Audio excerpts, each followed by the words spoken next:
তো এই দেশি ফেস ওয়াশটা থেকে আমি এত সাদা হয়ে যাবো ভাবতে পারিনি। তো ব্যাপারটা প্রথম থেকে বলি চলো।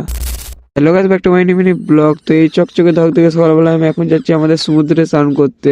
আমাদের সমুদ্রে আসতে দেখে এই ভাইটা নিজের কাজ খুব ভালোভাবে পালন করছিল, তার আমার একটা কাজ মনে পড়ছিল।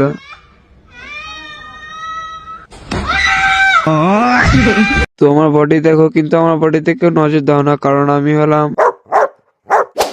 না মানে কিছু না।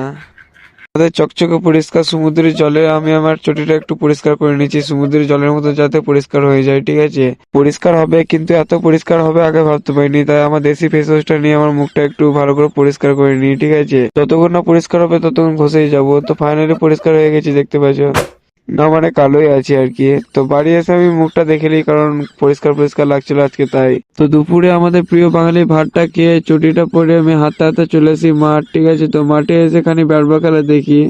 তো ভিডিও ভালো লাগে তাহলে লাইক শেয়ার কমেন্ট করে দেবো। দেখা হচ্ছে অন্য কোনো ভিডিওতে।